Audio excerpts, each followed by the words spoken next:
mayores consumidores de minerales.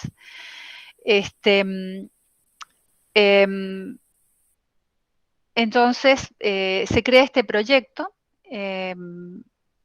para explorar esas nuevas posibilidades de técnicas que sean públicamente aceptadas, respetuosas del medio ambiente, eficientes y económicamente viables. Bastante, digamos.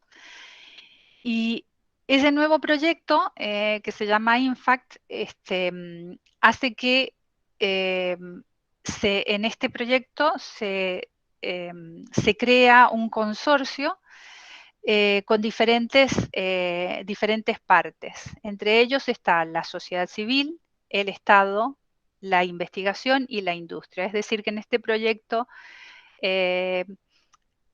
han entrado muchas empresas que pertenecen a la industria minera, institutos de investigación, pero también entra el Estado, también entra la sociedad civil, porque no solamente quiere crear técnicas innovadoras, sino que además quiere trabajar conjuntamente con la sociedad para ver cómo podemos mejorar, cómo podemos seguir explorando y explotando de una manera mucho más respetuosa del medio ambiente. Los 3 objetivos de este proyecto, los he enunciado acá, es el desarrollo y prueba de tecnologías de exploración innovadoras y no invasivas, y la fundación de 3 sitios de prueba para tecnología de exploración.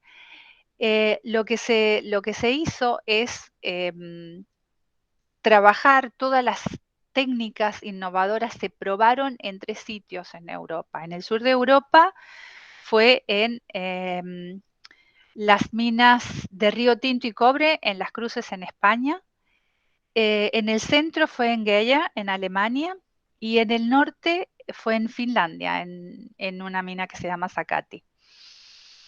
Estos sitios presentan no solamente desafíos técnicos, sino también sociales. En diferentes lugares hay problemas con la sociedad. Es decir, en Finlandia, por ejemplo, están los samis, que son la gente local. Ellos crían los renos y están totalmente en contra de la minería. Yo creo que esto afecta en Finlandia y en toda esta zona donde viven los samis. Mientras que quizás en España, lo que es la parte del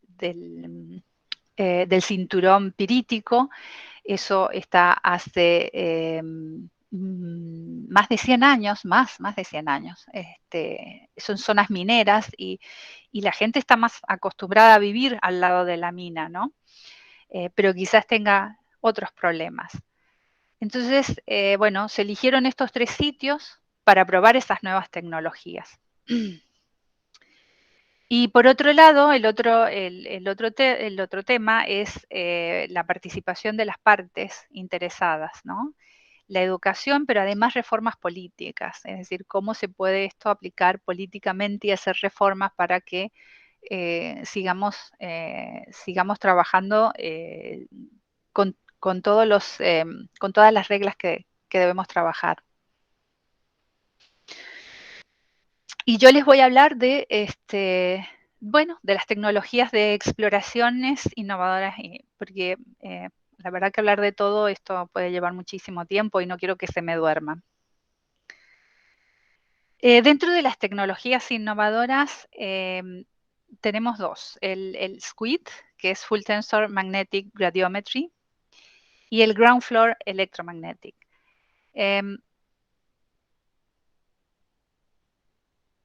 El SQUID es un método magnético. Como saben, el campo magnético terrestre en cualquier punto sobre la superficie de la Tierra va a tener unas contribuciones, o sea, es la suma vectorial del campo primario producido por el núcleo líquido, y el campo local, que varía según el mineral magnético de las rocas locales. Bien, lo que hace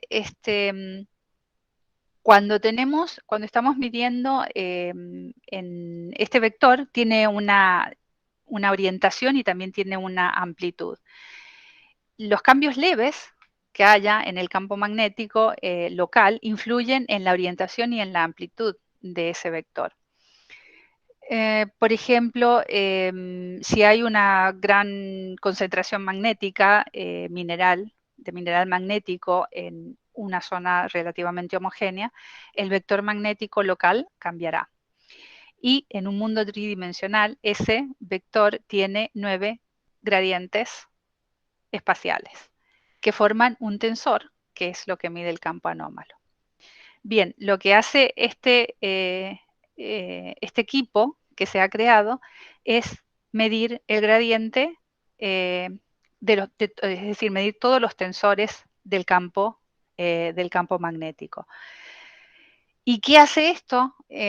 Bueno, esto facilita, es decir, al no depender, digamos, del campo total, hace que los resultados sean más fáciles de interpretar, o sea, más fácil de extraer información de estos mapas. Este es el sistema. Está montado en algo que se llama BERT o pájaro y está desarrollado en Alemania.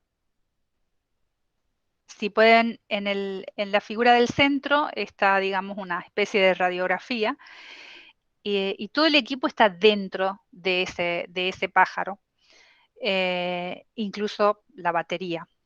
Y solamente en el helicóptero va la computadora, que es la que recibe todos los datos que está leyendo el receptor. Se monta en un helicóptero, como pueden ver a la izquierda, y quizás la dificultad que tiene es que es cuando lo levantan, ¿no? Tienen que estar 2 personas sosteniéndolo, y cuando aterrizan también tienen que sostenerlo. El piloto tiene que ser bastante experimentado, ¿no? Para trabajar con este tipo de equipo. La cola, digamos, que tiene es lo que hace que se estabilice el pájaro y, bueno, es lo más delicado que tiene. Como ven, las personas que están ahí tienen cascos porque, bueno, existe la posibilidad que sean golpeados por el pájaro. Es un sistema muy interesante y lamentablemente no les puedo mostrar mucho de esto, no les puedo mostrar datos, son bastante reservados y es un poco, digamos, a grandes rasgos lo que puedo mostrar de lo que es este método. El otro método, el ground floor EM, es un método electromagnético. Si pensamos en cómo funcionan los métodos electromagnéticos, sabemos que si inducimos una corriente en el terreno y esas corrientes se genera un campo primario, y si encuentran un conductor o un sector que sea más conductivo, genera las corrientes de Eddy, que a su vez genera un campo magnético secundario, y estos se leen en un receptor que está en la superficie. Ese es en el terreno. En el aire, el método electromagnético aéreo funciona de manera similar. El transmisor, en este caso, es ese bucle gigante que ven, que se llama loop, y el receptor está dentro del transmisor, que son los bucles más pequeños. También se hace con helicóptero.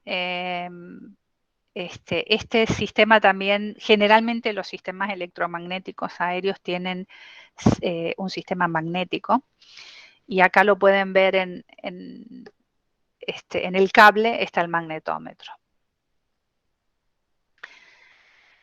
Ahora, el ground floor EM la variación que tiene, digamos, es que usa los receptores, el receptor en lugar de estar en el centro del bucle, se colocan, son receptores o un receptor o varios receptores, en este caso donde trabajamos fueron varios receptores, se colocan sobre el terreno. Entonces, lo que hace es que la distancia ahora que hay entre el transmisor y el receptor es bastante grande.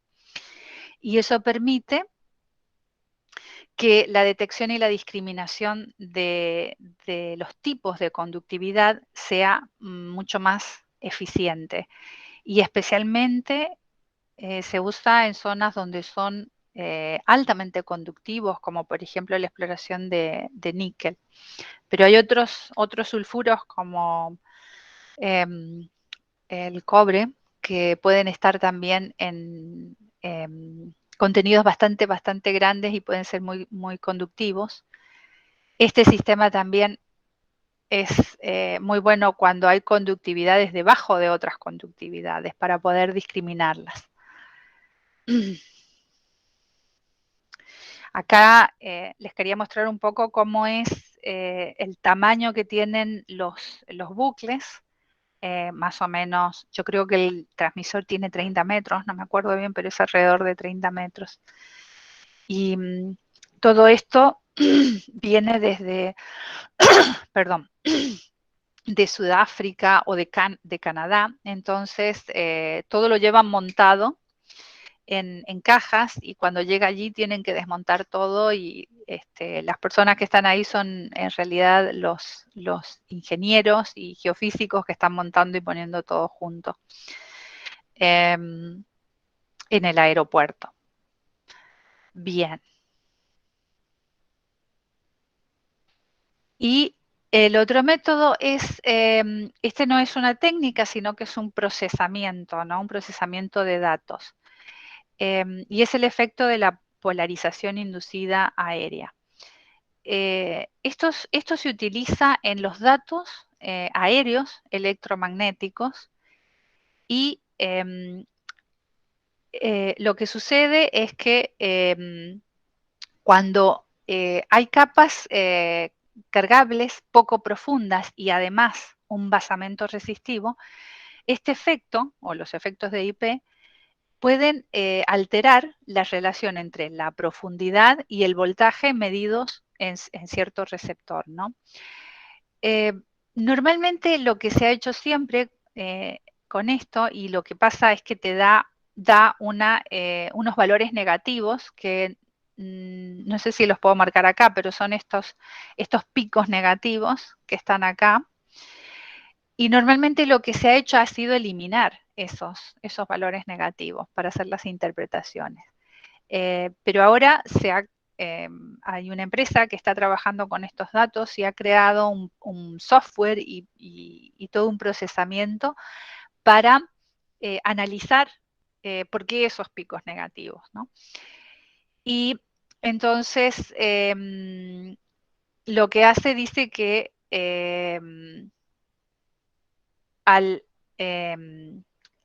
la fórmula estándar, digamos, de profundidad de difusión que vincula el tiempo con la profundidad, en estos casos, cuando se elimina, deja de ser válida y como resultado, el transiente puede permanecer atrapado en las capas cercanas a las superficies. Ese es el efecto de IP.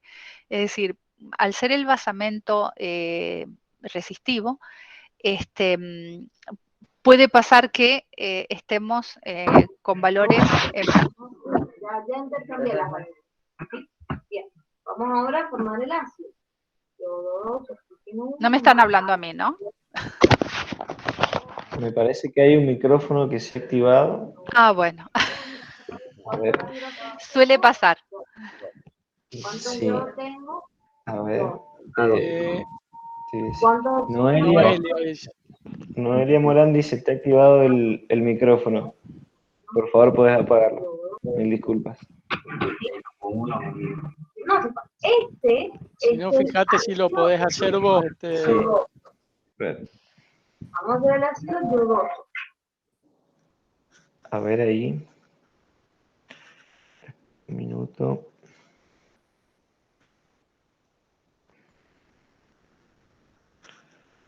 Ahí le quedó muteado. Sí, pasa que también se muteó Ana. A ver. Ah, Ana, ¿puedes hablar ahí? pero no se te escucha, sí. Claro, no se escucha. Activa el micrófono, Ana, de vuelta, el tuyo.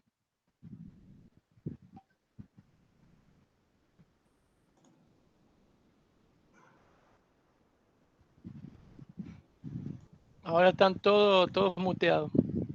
Sí, ya igual no me da la posibilidad Ahí está, de... ahí yo Ahí lo... está, ¿Me escuchan? perfecto. Sí, Bien, ahí está perfecto. Se ha salido la bien. presentación únicamente. Sí, tuve que sacarla porque si no, no podía ver el micrófono. Bien. Bien.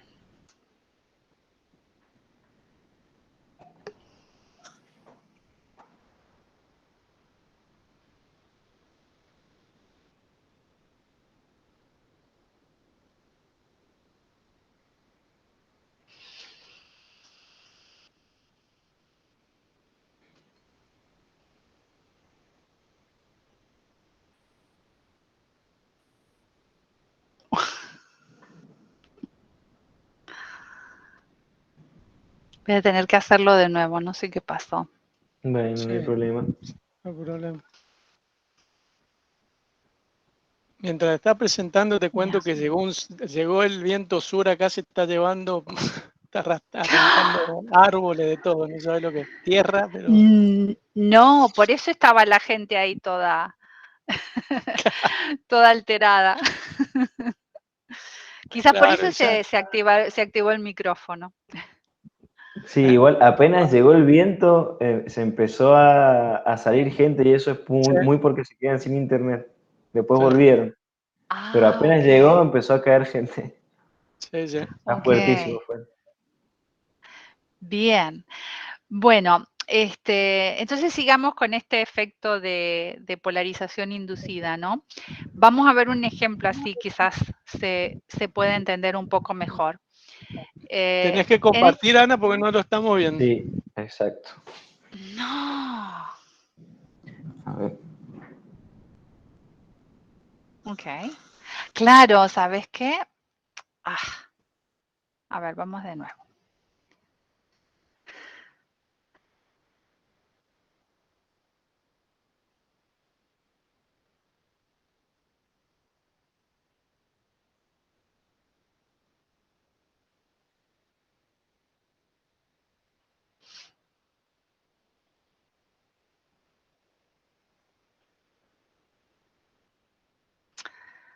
Yo les digo en serio, ¿por qué no usamos Zoom Sí, o le podríamos Teams? haber usado también. No sé, estamos acostumbrados a usar Google Meet, pero sí, también lo podríamos haber hecho. ¿Sabes qué? No me... Sí, veo que no te deja, no te activa como la barra ahí cuando te desaparece. Por ahí, fíjate, A minimizar ver. el... ¿Y ahí? Ahí está, ahí Ahí apareció. está. Sí. Si le das Ahí precisar, está, ¿ves? Eso era. Bien. Bueno.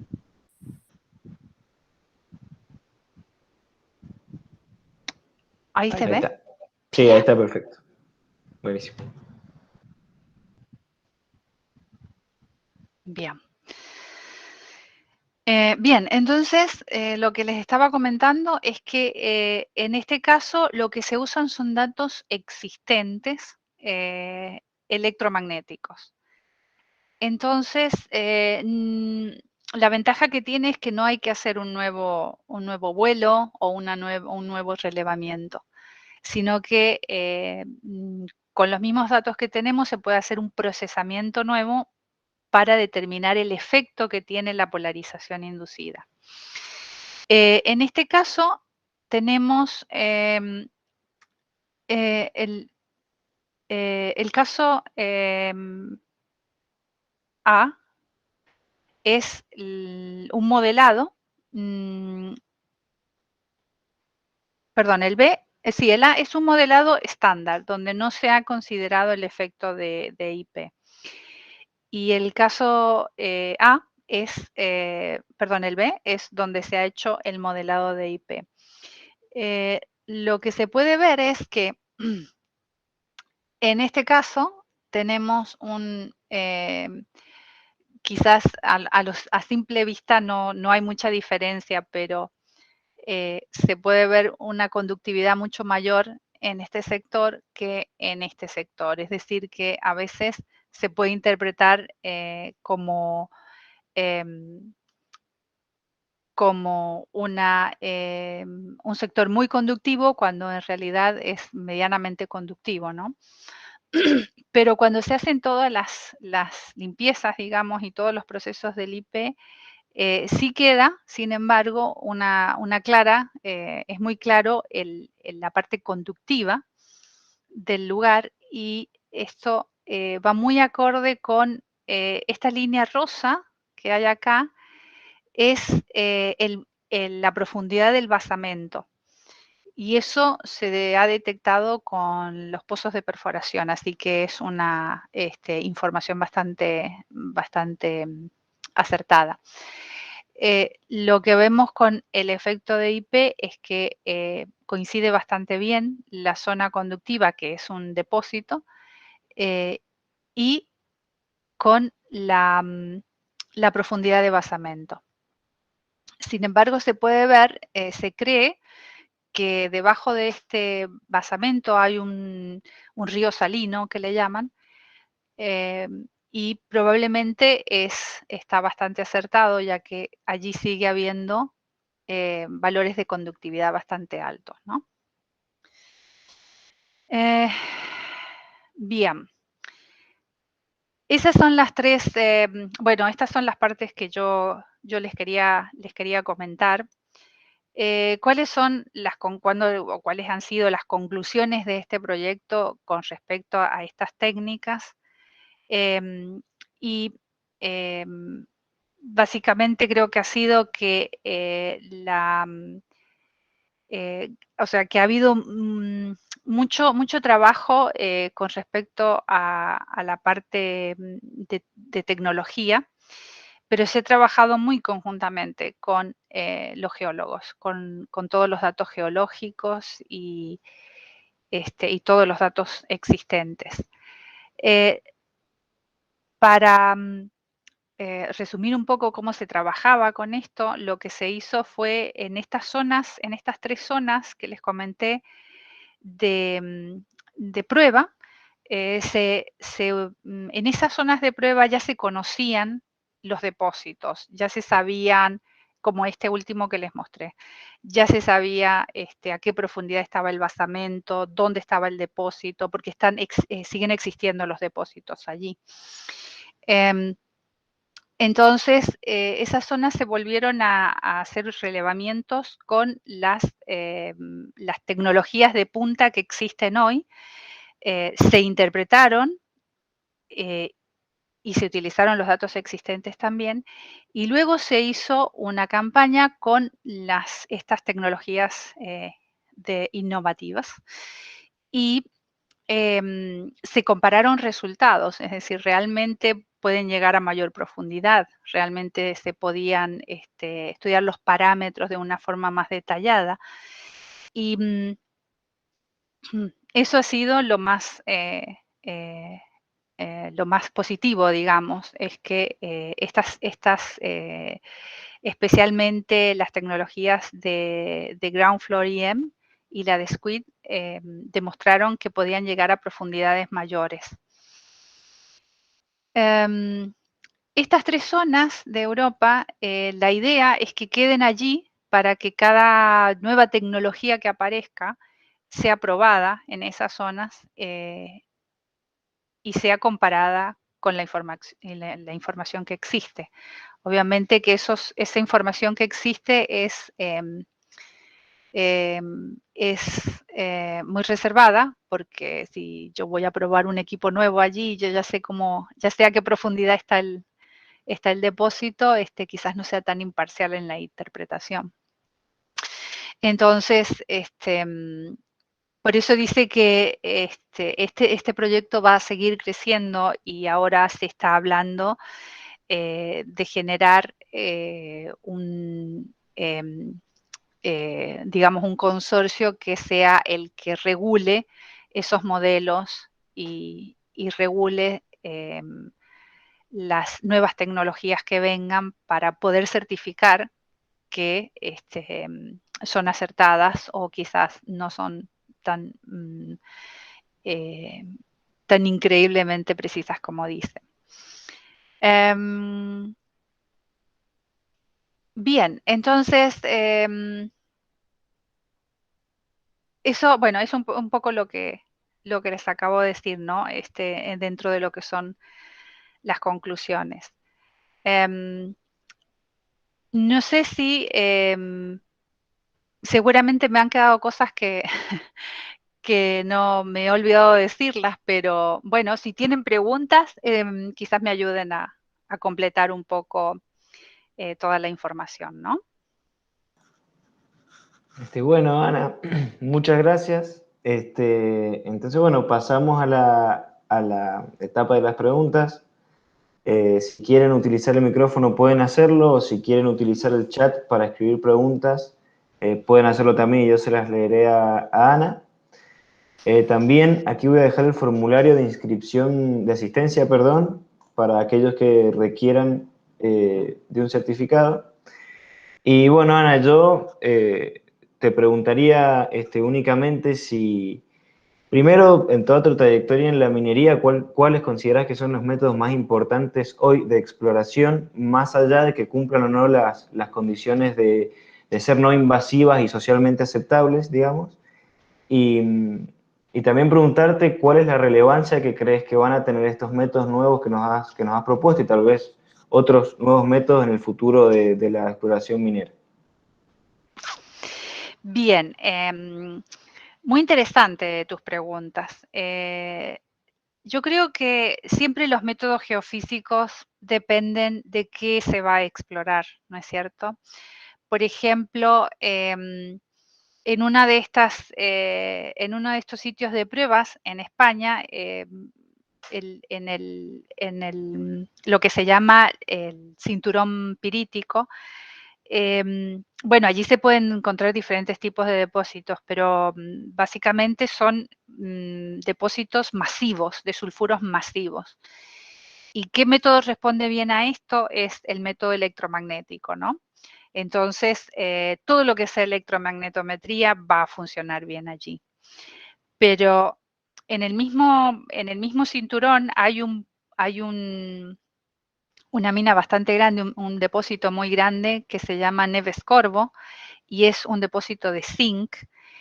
Y es tan masivo y es tan grande que se pudo descubrir, creo que ha sido uno de los pocos que se ha descubierto en el mundo, con gravimetría, ¿no? Es decir, la gravimetría en minería sirve para mapeo, para estructuras, para muchas cosas, pero no, es muy difícil usarlo para detectar sulfuros. Tiene que haber un contraste de densidad muy, muy fuerte, ¿no? O sea, que supere las topografías y los errores. Y bueno, método, este depósito se descubrió con gravimetría. En Europa, en este momento, los métodos electromagnéticos es lo que más se está usando, y aéreos, especialmente aéreos. Después se hace un reconocimiento terrestre, ¿no? Pero, y los métodos magnéticos, o sea, yo creo que magnetometría se debería hacer en todo, siempre aporta más información. Quizás no descubramos un depósito, a menos que sea un depósito de magnetita, pero esos son, y bueno, es que varía. La polarización inducida para métodos de diseminación de sulfuros diseminados, es también lo ideal, ¿no? Ahí el método electromagnético no hace mucho. Y estos métodos que yo les he mostrado, cómo se verán en el futuro, yo creo que el SQUID, el método magnético ya ha evolucionado, ya han creado un método un poco más avanzado, ¿no? Yo creo que ese método va a ser mucho, se va a usar bastante, porque llega a grandes profundidades y es bastante estable. Es decir,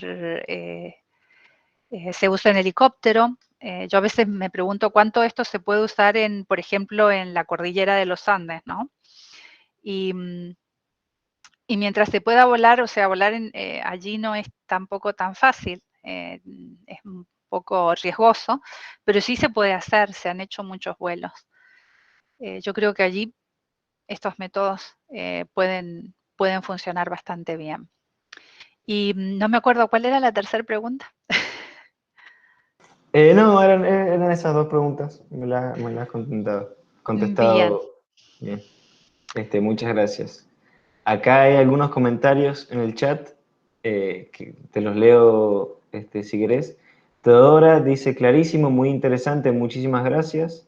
Daniela Mercado dice, excelente disertación. ¿Alguno de estos métodos puede utilizarse en exploración de depósitos HS? Muchas gracias. Depósitos HS, ¿qué son depósitos HS? La verdad que desconozco. Si podés, Daniela, perdón, aclarar cuáles son los depósitos HS, tal vez no con las siglas, sino con de alta Alta sulfuración. sulfuración. Ok. Yo creo que el método del tensor magnético, yo creo que podría ser algo que podría aplicarse, sí. No sé si el electromagnético, me parecería que no estoy muy segura, pero bueno, puedo averiguarlo con mis socios y te contesto, Daniela. Bien. Bueno, muchas gracias.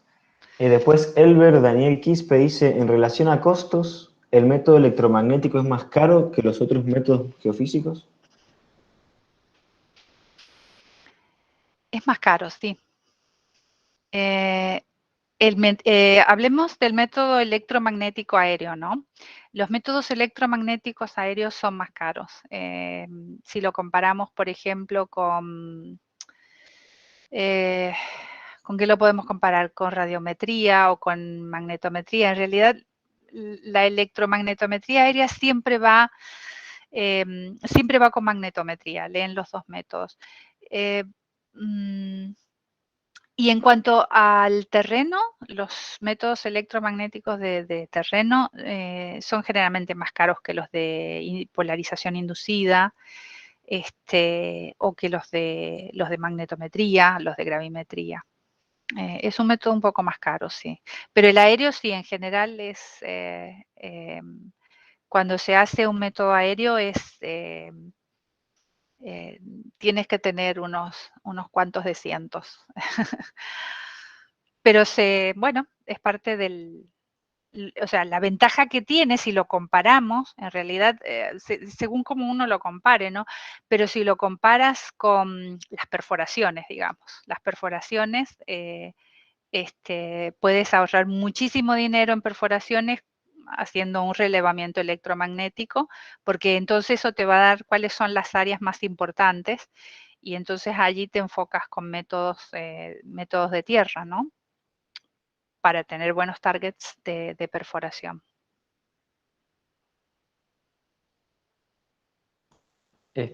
Bueno, perfecto, Ana, muchas gracias. No sé si alguien más tiene alguna otra pregunta.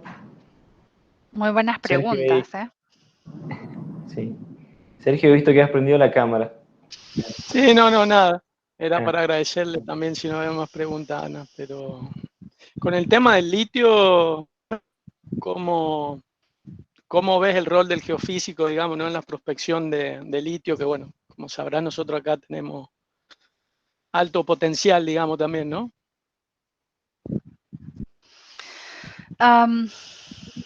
Bueno, se están yo no trabajo mucho con estos elementos, pero están bastante, bastante involucrados, o sea, se está haciendo mucho en realidad con ese tipo de elementos, porque digamos, se ha expandido bastante, ¿no? Pero yo creo que o sea, el rol del geofísico es bastante amplio en todo lo que es exploración de minerales y, bueno, todo lo que es exploración de la Tierra, ¿no?